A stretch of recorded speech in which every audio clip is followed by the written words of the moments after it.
नमस्कार, मैं किरण त्रिपाठी वेदा क्लासेस में एक बार फिर से आप लोगों के समक्ष उपस्थित हूँ।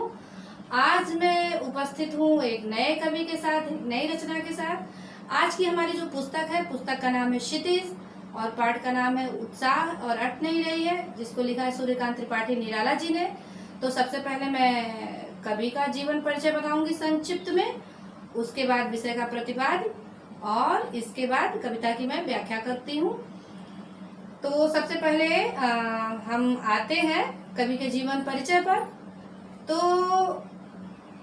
जो हमारे कवि हैं आज के, उनका नाम है सूर्यकांत त्रिपाठी निराला जी। तो निराला जी सभी लोग जानते हैं कि जैसा कि उनका नाम है निराला, वैसा उनका स्वभाव भी निराला था। वो बहुत निराले स्वभाव के थे, फक्कड़ कवि हुआ करते थे। कह सकते हैं कि कबीर दास जैसी उनकी कुछ विचारधारा थी। वह किसी बंधन को, किसी रूढ़ी को नहीं मानते थे और उन्होंने छंद मुक्त कविताओं का सूत्रपात किया था। जब उन्होंने छंद मुक्त कविताएं लिखनी शुरू करी तो तमाम साहित्यकारों ने उनकी आलोचना की और उन्होंने कहा कि ये तो केचुआ कविता है। बाद में सभी लोग उन्हीं के बताए हुए पद चिन्हों पर चलने लगे। जब कोई आदमी कोई काम नया नया शुरू करता तो सब लोग उसकी आलोचना करते हैं। तो निराला जी की भी कविताओं की आलोचना हुई, उनकी विचारधारा की आलोचना हुई, लेकिन बाद में हम सब ने अपनाया। और आज आधुनिक साहित्य जो हम लोग देखते हैं, आधुनिक कविता देखते हैं, तो उसमें अधिकतर कविताएं, मतलब अधिकतर जो कविताएं आप लोग देखते हैं सब छंदमुक्त कविताएं ही होती हैं। तो निराला जी ने प्रगतिवाद में भी लिखा है और छायावाद में भी लिखा है। छायावाद के 4 स्तंभ माने जाते हैं: महादेवी वर्मा, सुमित्रानंदन पंत, सूर्यकांत त्रिपाठी निराला और जयशंकर प्रसाद। तो निराला जी ने छायावाद में भी लिखा और प्रगतिवाद में भी लिखा। उनको ऐसा लगा कि जो छायावाद होता है, छायावादी कवि जो होता है रहस्यवादी होता है, वास्तविकता से दूर जाता है। उसकी कविताएं प्रकृति का उदात्त चित्रण तो करती हैं, लेकिन जीवन की वास्तविकता का चित्रण नहीं करती हैं। तो निराला जी ने प्रगतिवाद में कविताएं लिखनी शुरू करी। निराला का जन्म 1899 में बंगाल में एक स्थान पड़ता है महिषादल, वहां पर हुआ था। वैसे तो उनका जो पैतृक घर था वह उन्नाव में था, जो उत्तर प्रदेश में पड़ता है। निराला जी की जो औपचारिक शिक्षा हुई थी वह क्लास 9 तक ही हुई थी। उन्होंने स्वाध्याय से हिंदी, इंग्लिश, संस्कृत और बांग्ला भाषा का खूब अच्छा ज्ञान प्राप्त किया। निराला जी को संगीत और दर्शन शास्त्र का भी बहुत गहन ज्ञान था और वो रविंद्र संगीत बहुत अच्छी तरीके से जानते थे। निराला जी की जो मृत्यु थी वो 62 वर्ष की अवस्था में हो गई थी और उनका जीवन बहुत दुखद था। बचपन में उनकी माता का देहांत हो गया, युवा अवस्था में ही पत्नी का देहांत हो गया। उनकी एकमात्र जो पुत्री बची थी उसका नाम था सरोज। सरोज की भी मृत्यु हो गई तो वो अंदर से खोखले हो गए, टूट से गए। सरोज की मृत्यु के बाद उन्होंने सरोज स्मृति एक रचना लिखी थी जिसमें उन्होंने अपने हृदय की वेदना को व्यक्त किया है। तो उनकी कई रचनाएं हैं जो बहुत मशहूर हुई, जैसे नए पत्ते, परिमल, गीतिका, राम की शक्ति पूजा और कुकुर मुत्ता, बिल्ले सुर बकरिया, चतुरी चमार। तो ये सब निराला की रचनाएं हैं। निराला एक फक्कड़ कवि थे और क्रांतिकारी विचारधारा के थे। तो वो फक्कड़पन, वो क्रांतिकारी विचारधारा उनकी कविताओं में दिखाई देती है। निराला जी की रचनाएं जब हम पढ़ते हैं तो उसमें नाद सौंदर्य की छटा सर्वत्र दिखाई देती। हालांकि उनकी कविताएं छंदमुक्त हैं, लेकिन नाद के माध्यम से उन्होंने जो सौंदर्य उत्पन्न किया है तो सौंदर्य की छटा देखने लायक है। निराला की कविताओं में जहाँ तक देखेंगे तो एक दार्शनिक की भी छवि दिखाई देती है, तो एक मुग्ध प्रेमी की भी छवि दिखाई देती है जो प्रकृति के उदात्त सौंदर्य पर मुग्ध है। वहीं पे उनका क्रांतिकारी रूप भी दिखाई देता है। और निराला जी शोषित और पीड़ित लोगों के लिए उन्होंने बहुत लिखा और शोषकों के प्रति उनके मन में घृणा थी। और जो लोग शोषित थे, शोषितों के लिए उनके मन में अगाध प्रेम था और अगाध कह सकते हैं कि उनके अंदर बड़ी सहयोग की भावना थी, बहुत मानवता थी और अपनी कविताओं के माध्यम से उन्होंने व्यक्त किया है। तो ये जो कविता हमारी पुस्तक में संकलित है, जो क्षितिज में क्लास 10th में, इस कविता का नाम है उत्साह। और बादल जो है, उत्साह एक आह्वान कविता है और बादल जो है निराला जी की एक कह सकते हैं कि निराला जी का एक पसंदीदा विषय रहा है। उन्होंने बादल राय लिखा है। तो उत्साह का मतलब होता है उमंग या जोश। तो इस कविता को पढ़ने से ही उमंग और जोश उत्पन्न हो जाता है। इसमें नाद सौंदर्य है, तत्सम शब्दावली का प्रयोग है और संपूर्ण कविता में मानवीकरण अलंकार की छटा देखी जा सकती है। और ओज गुण है, मतलब चूंकि जोश है, जब कविता का नाम ही है उत्साह, तो उत्साह के कारण इसमें ओज गुण है। जैसा कि मैंने शुरुआत में ही आप लोगों को बताया कि उत्साह एक आह्वान गीत है। कवि जो है बादलों का आह्वान करता है कि बादल जो है बरसने के स्थान पर गर्जना करे। तो कवि ऐसा गर्जना करने के लिए बादलों का आह्वान करता है। कवि ने इस कविता में बादलों के दो रूप से हमें अवगत कराया है। एक तरफ तो कवि जो है बादलों को नव जीवन देने वाला कहता है और दूसरी तरफ बादलों को क्रांति का दूत कहता है। तो बादल नव जीवन को देने वाला क्यों होता है हम सभी जानते हैं। जब वर्षा होती है तो धरती के गर्भ में जो बीज छिपे होते हैं उसमें से अंकुर फूटता है, उसमें जीवन का संचार होता है, पौधे पनपते हैं, हरियाली छा जाती है चारों तरफ, फसलें लहलहा उठती हैं और धरती जीवंत हो उठती है। इसलिए बादलों को जीवनदाता का प्रतीक कवि ने माना है। और दूसरी तरफ बादलों को कवि ने क्रांति के संवाहक के रूप में माना है, क्रांति का प्रतीक माना है। तो चलिए हम कविता पढ़ते हैं। तो कविता चूंकि वीर रस की कविता है और ओज गुण है, तो इसको हम उच्च स्वर से कविता का हम गान करेंगे, कविता का हम पाठ करेंगे। तो सबसे पहले जो हम पहला स्टेंजा है उसको पढ़ेंगे, कविता को इस तरीके से पाठ करेंगे, उसके बाद हम कविता का आपको भाव बताएंगे। तो कवि क्या कह रहा है?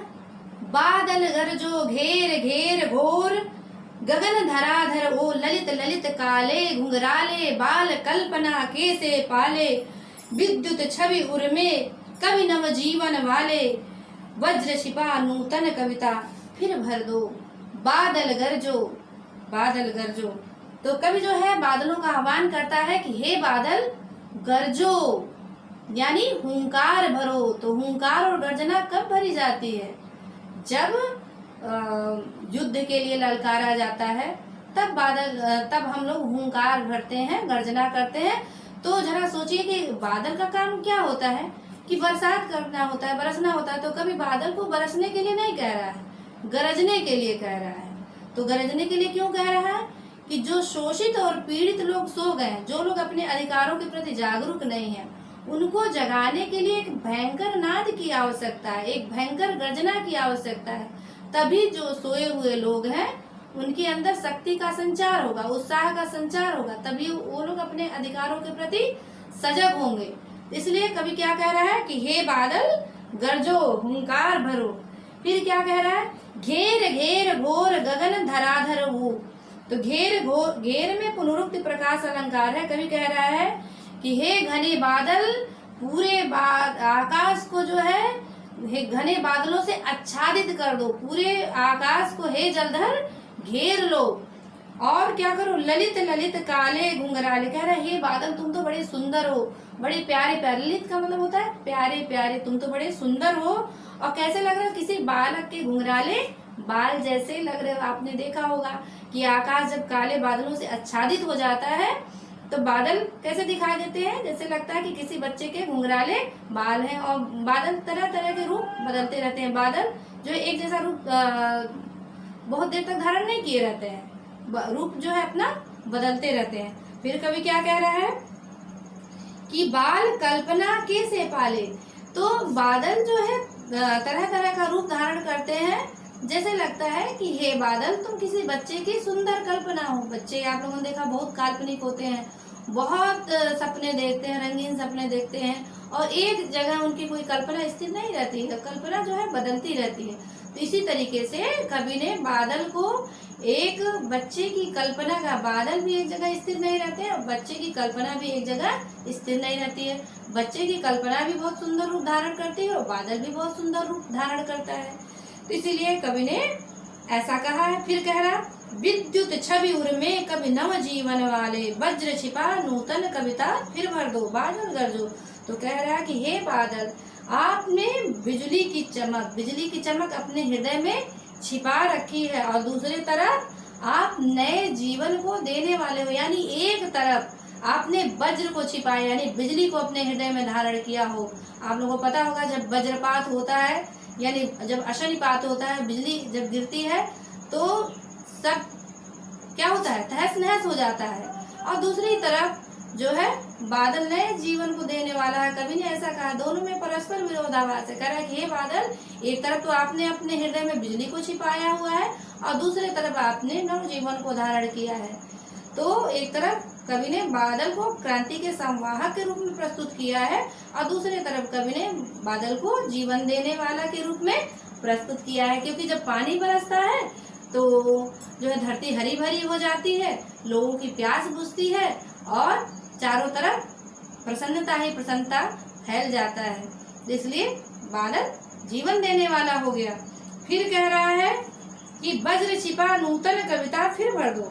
तो कह रहा है, हे बादल, जो आपने बिजली को अपने हृदय में छिपाया हुआ है, हमारी कविता में उसी बिजली के सौंदर्य को भर दो, यानी उसी वज्र के सौंदर्य को भर दो। यानी कवि कह रहा है कि वो वीर रस, यानी वो वीरता जो आपने अपने हृदय में छिपा करके रखा है, उसी वीरता का सौंदर्य हमारे काव्य में भर दो, हमारे काव्य में उड़ेल दो। ऐसा कवि बादलों से कह रहा है।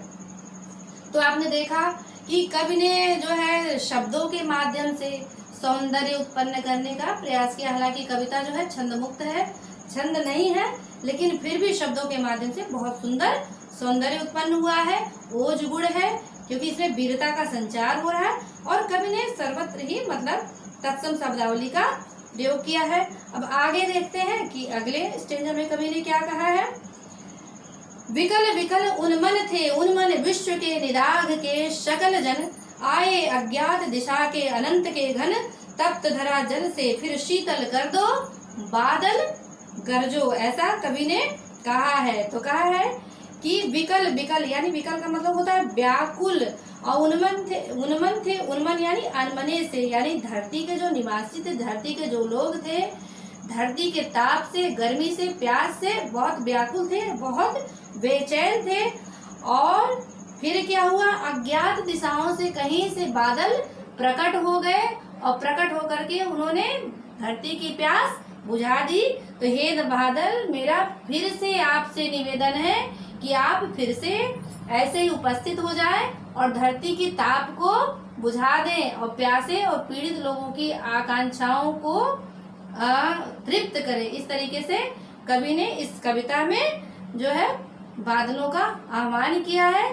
बादल एक तरफ क्रांति का दूत है, और एक तरफ जो है जीवन दाता के रूप में कवि ने प्रस्तुत किया है।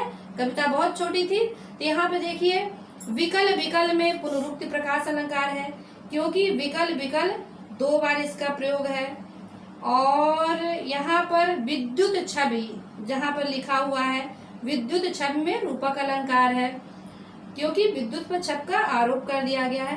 बाल कल्पना कैसे पाले, यहाँ पे बालक की कल्पना से बादल की तुलना की गई है, इसलिए यहाँ पर उपमा अलंकार है।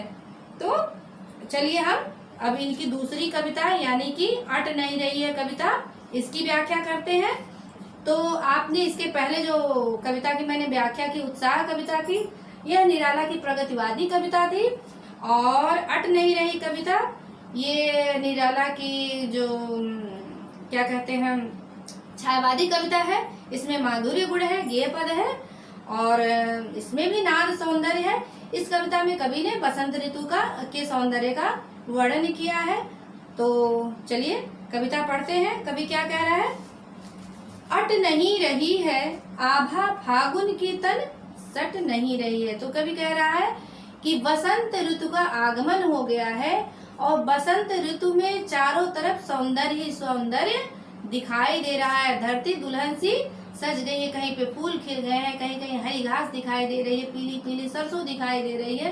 चारों तरफ सौंदर्य सौंदर्य जो है से धरती परिपूर्ण दिखाई दे रही है। इसीलिए धरती की जो शोभा है वो तन मन में समाहित नहीं हो रही है।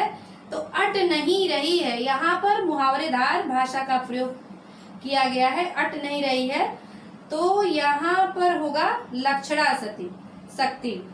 तो आगे अगला देखते हैं हम, इसमें भी मानवीकरण अलंकार है। फिर कवि क्या कह रहा है, कहीं सांस लेते हो घर घर भर देते हो, उड़ने को नभ में तुम पर पर कर देते हो, आंख हटाता हूँ तो हट नहीं रही है। तो यहाँ पे मानवीकरण अलंकार है, क्योंकि प्रकृति को प्रकृति के द्वारा सांस लेने की बात कवि कह रहा है कि प्रकृति जब सांस लेती है तो जैसे लगता है कि चारों दिशाओं में सुगंध व्याप्त हो गई है। जब चारों दिशाएं जो है सुगंध से व्याप्त हो जाती हैं तो जो है मन करता है, कवि का मन करता है कि पंछी बन करके आकाश में मैं उड़ने लगूं, और जैसे लगता है कि उसके पंख निकल आए हों। फिर कह रहा है आंखें हटाता हूं तो हट नहीं रही है। धरती का सौंदर्य इतना ज्यादा कवि को आकृष्ट कर रहा है कि वहां से वो आगे अगर आंखें हटाना चाह रहा है तो आंखों को हटा नहीं पा रहा है। फिर कह रहा है पत्तों से लड़ी डाल कहीं हरी कहीं लाल, कहीं पड़ी है उर्मे मंद गंध पुष्पमाल। तो कवि क्या कह रहा है कि बसंत ऋतु में सब लोग जानते हैं कि पतझड़ के बाद बसंत आता है, तो बसंत ऋतु में पुराने पत्ते झड़ जाते हैं, नए पत्ते लग जाते हैं, आम के पेड़ों पर बौर आ जाते हैं, फूलों के पौधों पर फूल आ जाता है, और पेड़ जो है हरे भरे पत्तों से आच्छादित हो जाते हैं। तो इसी बात को कवि क्या कह रहा है कि पत्तों से लदी डाल, यानी पतझड़ समाप्त हो चुका है, बसंत ऋतु का आगमन हो गया है, पेड़ों ने क्या है हरे हरे पत्तों को धारण कर लिया है, और पेड़ और जो पत्ते हैं कहीं कहीं लालिमा युक्त है और कहीं कहीं हरे भरे हैं, कहीं पड़ी है उनमें मंद गंध पुष्पमाल। तो क्या क्या कह रहा है कि कहीं कहीं पुष्पों से जो है जो पौधे हैं परिपूर्ण दिखाई दे रहे हैं। तो ऐसा लग रहा है कि जैसे प्रकृति ने अपने कंठ में पुष्पों की माला पहन ली है, और उसकी भीनी भीनी जो सुगंध है वो चारों दिशाओं में व्याप्त हो गई है। फिर क्या कह रहा है, कहीं पड़ी है उनमें मंद गंध पुष्पमाल, पाट पाट शोभाश्री पट नहीं रही है। पाट पाट का अर्थ है जगह जगह, और शोभाश्री का मतलब होता है सौंदर्य से भरपूर, यानी जो धरती है मतलब जगह जगह यानी चारों तरफ सौंदर्य से परिपूर्ण हो गई है। और क्या करिए, पाट पाट शोभाश्री पट नहीं रही है, यानी धरती चारों तरफ जो है सौंदर्य से परिपूर्ण हो गई है, और धरती का जो सौंदर्य है वह कहीं भी समा नहीं रहा। तो यहाँ कवि ने अति की बात कर दी है, अतिशयोक्ति की बात कर दी है कि धरती का सौंदर्य जो है उसके चरम पर है, और वो जो है धरती का सौंदर्य देखने से कवि का मन जो है भर नहीं रहा है। तो पहली कविता में कवि ने बादलों के ऊपर, बादलों के सौंदर्य के ऊपर पहली कविता को कवि ने लिखा, और जो दूसरी कविता है वो बसंत ऋतु के सौंदर्य पर कवि ने लिखा है। तो दोनों ही कविताओं में प्रकृति का मानवीकरण है। पहली उत्साह कविता में बादलों का मानवीकरण अलंकार था, मानवीकरण किया गया था, और जो अट नहीं रही कविता है इसमें जो है प्रकृति का मानवीकरण किया गया है, क्योंकि प्रकृति जो है निर्जीव है लेकिन उसको सजीव बताया गया कि वो सांस लेती है, उसने अपने गले में जो है पुष्पों की माला पहन ली है। तो गेय पद है, इसको हम गा भी सकते हैं, और अगर हमारी इच्छा हो तो इसको हम कह भी सकते हैं। तो इसी के साथ जो है हमारी ये कविता समाप्त हुई। आपको कैसा लगा कमेंट करके बताइएगा। नमस्कार।